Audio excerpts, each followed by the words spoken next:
Independent retail business can mean so many things these days. A brick and mortar store, an e-commerce business, a maker's online shop, a booth at an antique mall, and more.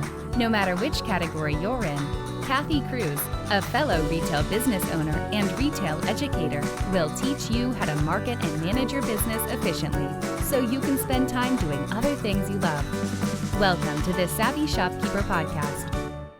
Welcome to episode 20 of the Savvy Shopkeeper Retail Podcast, Why Inventory Management is So Important. I'm your host, Kathy Cruz. So my intention for this episode is to educate shopkeepers on the value of inventory data in their business. Pretty simple. And if you pronounce data differently than I do, it's no surprise. Before recording this episode, I actually went into Google and did some research to try to figure out, is it data or data? So I will be saying data. If you prefer data, you know what I mean. Tomato, tomato, right? Okay, so let's start off with the shopkeeper shout out. I love the title of this podcast review. It was titled, All the Content, None of the Fluff. Laura of Brush Design Co., she went on to write this 5-star review. She said, I cannot recommend the Savvy Shopkeeper podcast enough. Kathy fills each episode with a ton of content, but keeps it precise and to the point. I feel like I could listen to her for hours, but so appreciate the length of these podcasts in that they get directly to the message and give us tangible knowledge to implement into our businesses. Congrats, Kathy. This podcast is a winner. So I'll be sure to link Laura's website in the show notes. It's brushed with a D at the end, designco.com.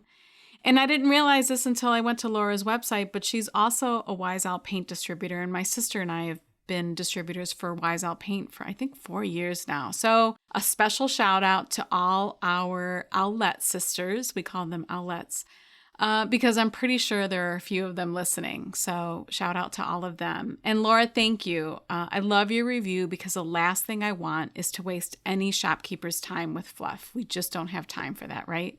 Let's get started on episode 20. You can't improve what you don't measure. Many independent retailers will look at their monthly sales, they watch the numbers go up, go down, try to figure out what's working well and what isn't. We spend a ton of time on administrative work and social media and watching the number of our followers, but when are we looking at our inventory data? So inventory is your most important asset. The best marketing is having the right merchandise, and this is why doing the math on inventory is so important. So some independent retailers don't spend enough time running reports or numbers on inventory, but inventory really is the greatest opportunity for the most cash flow in your business. So let's talk inventory basics. And for some of you, this will seem like a very, basic elementary 101 type class, but we'll get to some good stuff in a few minutes. I just want to cover some of the, I guess what you would say, like for anyone who's just starting and doesn't have an inventory system, some of the things that they might be wondering about or some of the things that I feel are important to cover. And I wish someone would have taught me when I first started. So if you're like I was as an early shopkeeper, you might have jumped right into selling. So you used your point of sale system simply as a cash register to total up transactions and collect payment. It's exactly what we did. So I am not judging you at all. It's exactly what we did. We didn't have any inventory in our system for years. But today I want to tell you that there are reasons why you should be entering information about your inventory into a system. And here are a few things you need to know to get started. In order to easily analyze your inventory data, you should have two things. You should have an inventory tracking tool or system, and this could be your point of sale system. So for instance, Square for Retail, there's Square point of sale, but there's also Square for Retail. And Square for Retail offers a little more robust information on inventory tracking. So Square for Retail could be one. If you have Shopify, there are apps for managing inventory, or you could be using a completely separate system that syncs with your point of sale, like Shopventory, and Shopventory is what we use, or maybe even a spreadsheet. And depending on your volume, a spreadsheet could be a ton of work, but let's say you have a smaller booth in a vendor mall or a much smaller location with a manageable amount of inventory, then it might be easier for you to track it in a spreadsheet. And I guess what I'm saying is I'm not judging. just start somewhere. And if a spreadsheet makes sense or that's where you're comfortable, go ahead and do that. Because in the end, you could always upload that spreadsheet. Normally as a CSV file, you can upload it into your system. So just choose a system and get started. That's what I'm saying. All right, and the second thing that you need is that once you have a tool, you will be filling in fields of information. And the 4 fields that I think are important to talk about today for this episode are the following. The first one is category, also known as classification, and this is a broad classification. So for instance, if you have a fashion or clothing boutique, within that boutique, you probably have categories like tops, bottoms, shoes, dresses, jewelry. Another example is our home decor store. Some of the categories for us are furniture, home decor, gifts, creative workshops, baby boutique because we carry baby items, holiday, markets, custom services. And I'm just mentioning these to give you an idea of how to categorize your inventory. Now, the industry recommendation for the number of categories you should be working with is 10. That's what I've found in my research. But if that seems hard to do, because I've talked to some shopkeepers who look at me like I'm crazy because then they tell me that they have 40 plus categories, at least try to get it down to under 20. And you can have subcategories. Some systems allow you to do this. I know Shopventory allows us to do this now, but try to keep those main categories at around the 10 to 20 mark. This might not make sense to you now, but just know that analyzing inventory data can get complex, so we want to keep it as simple as possible, and a manageable number of categories will help you with this in the future. Baby steps, right? So let's talk about some of those fields. The first one is COGS, and that's COGS. And if you're new to shopkeeping and you're wondering, what is everyone talking about when they say COGS? It stands for cost of goods sold. So that is the actual cost of the item that you're going to sell, what you actually pay for it. The next field is retail price, and this is the price that you sell the item at. And then the next field that I want to mention is date. And the date is important, and I'll explain why in a minute. You might not actually have a field in your system to document an actual date, but I know some systems recognize the date when you actually enter it into the system. So, of course, there are other fields like quantity, SKUs, variations, barcodes, and other information like a description field, but the 4 fields I mentioned above are the most relevant to what I'll be covering next. So just to summarize, the 4 fields I mentioned a few minutes ago, or up until now, it was category, also known as classification, COGS, also known as cost of goods sold, retail price, and date. All right, so let's move on. Once you enter those pieces of information, here are some important things that your inventory data can then tell you, but you have to have this information somewhere, right? And these are also known as metrics. So the first one is profit margins. It's how profitably you sold your merchandise for, and it's calculated in percentages. This is the difference between your retail price and the cost of the goods sold. So in retail, 50% gross margin is what probably most of you hear that you should be striving for. But really the best case scenario is up closer to 60%. And if you have higher profit margins than that, then kudos to you. But it's really nice in a system, I can say for sure with Shopventory, that it automatically calculates the profit margin on each product on an entire category, so I can see how well that category or that product is doing. And if you have a brick and mortar store, I highly recommend keeping your profit margins at least 50%, because as brick and mortar store owners, we have so much overhead and so many expenses that it's really important to get the most profit margin. I recently had someone reach out to me and ask me if a 33% profit margin was good, and I quickly recommended that they get that up to at least 50%. I'm proud to say Darice is the sponsor of this season of the Savvy Shopkeeper Retail Podcast. If you aren't familiar with Darice, they are a premier distributor in the arts and crafts industry. But they are so much more than arts and crafts.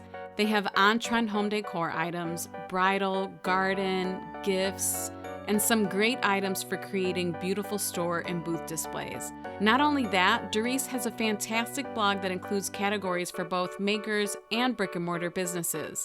As an independent retail store owner myself, it's really nice to know that we can place a minimum order for only $75. You don't hear that very often. Doris has an exclusive offer for Savvy Shopkeeper listeners. Use promo code SHOP20, that's SHOP20, at checkout for 20% off your order. Offer valid through December 31st, 2020. Visit Doris.com, that's D as in David, ARICE.com, Doris.com, to check out everything they have to offer. So this usually leads to pricing questions, but we'll have to save that for another episode. I just thought I'd mention that because I know that's the next question I'll get is, well, how do I price? How do I know what to price things at? The one thing that I'll quickly say about pricing, not every single product or category in your store will be priced the same exact way. Again, we'll talk about that in a future episode. So the next metric that I could talk about is inventory turn. And turnover is a calculation that measures how fast you sell through inventory and need to replace it. So the quicker a retailer turns its inventory, the more they'll need to buy or make in a year. And just so you know, you might also see on occasions inventory turnover. It's the same thing as inventory turn. Your inventory plan is grounded in turnover. So the faster your turnover, the better your cash flow. I just want to say that again. Your inventory plan is grounded in turnover. The faster your turnover, the better your cash flow. And I'm sure that probably piqued all of our interest. You make money by selling more with faster turns. So the calculation for this, and not that I want to turn this into a math episode, but it's sales divided by average stock. And that gives you your turnover rate. So, I always like to give examples. For example, if you sold, let's say in one category, in a 1-year time period, you sold $50,000 worth of product. And over that entire year, you had $25,000 of that product or that category in stock. You're going to divide the $50,000 divided by the $25,000, and that gives you an inventory turn of 2, meaning you turned over your inventory 2 times during the given time period. Most retailers don't set turns at the same level for every product or category. It's the same as pricing. You're not going to price every single category or product the same, since it's common for most products and categories to sell at different speeds. And this is why categories are so important. A higher turnover is better, as it means that you're selling a greater amount of merchandise relative to your inventory, which leads to lower storage costs. So just to give you an example, because then the next question I get is, what is a good turn? And from the research I've done, it seems like 2 to 4 is good or maybe average. 5 to 7 is really good. But research shows that inventory that's turning too quickly, like 9 times, means that a retailer isn't buying enough or quickly enough or at the right times. Okay, so the next metric is age of inventory. I want you to look at old inventory as an expense. And if you don't know the age of your inventory, you may not make the effort needed to get the old inventory out the door. Old inventory is costing you. Whether you want to deal with that or face it, or you want to avoid marking things down, I just want you to know that old inventory is hurting you. So I wrote an article for Doris that I'll link up in the show notes. It's on ways to get rid of that old inventory. But that's why the date field is so important, because once you put the date or there's a date attached to that product that you're entering in the inventory system, you should be able to generate reports that give you the age of the inventory. And that way you know when it's time to start marking down or do something else with that inventory. So the next reason an inventory system is important is if you want to implement open to buy. If you keep hearing about this system for buying, but you're not sure how to implement it, just know that you can't use open to buy if you don't have a complete inventory system.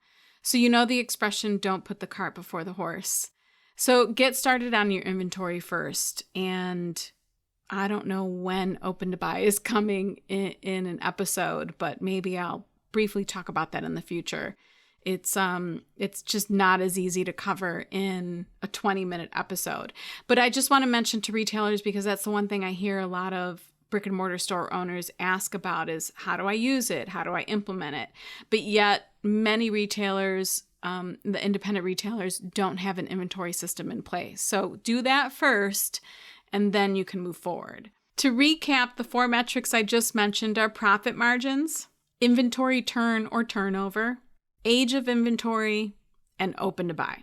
So to summarize, inventory is your most important asset. Do not neglect it and do not avoid setting up a system for it. I will say that after years of being open, my sister and I tackled this project, and it took quite a bit of time. If you have a reasonable amount of inventory in your store, or you're 1,000, 2,000 square feet and you never started logging or tracking inventory information, just know that it will take time. Don't be impatient with it. It isn't anything that you can conquer in a weekend, I don't think, unless you have an amazing team. Just know that it'll take time. I think we spread it out across an entire year and just tackled sections or categories, areas of the store, and then we finally got it all done. Often I hear independent retailers say they know their inventory. But once you do this and then you run some of the reports through your inventory system or use the data for calculations I mentioned earlier, the data might actually surprise you.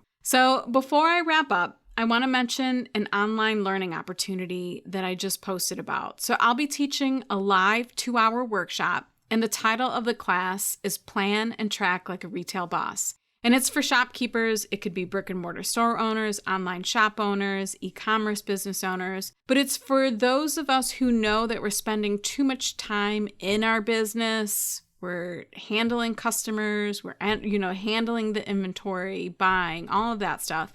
But we're not spending any time on our businesses. And what do I mean by that? It means you aren't doing the work of a CEO. You aren't checking on the health of your business. You're not tracking information to help you grow.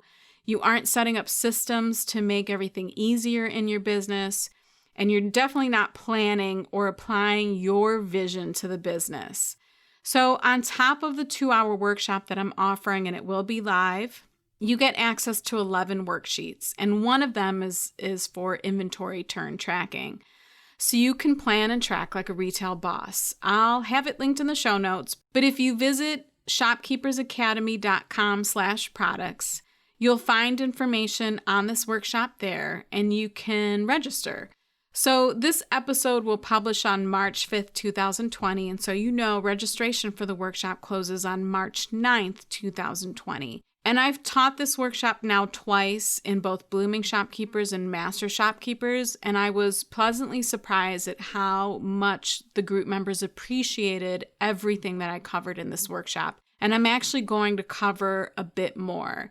So if you're interested, again, it's shopkeepersacademy.com/products, and you'll find this workshop listed there, and you can register. Oh, the other thing too is this workshop will be on March 12th in the evening, March 12th, 2020. And if you can't attend the live workshop, all registrants will get a link to the replay. And no matter what, you get access to the worksheets, and there are already a couple of videos in that module, and you get lifetime access to the worksheets. So what happens is I get a lot of feedback on these worksheets, and it's really nice because I can add more worksheets in the future, and that's my plan. My goal is to make these worksheets as valuable as I possibly can to make everyone's business easier so that we can all focus on some of the things that are important that we usually don't take the time to do.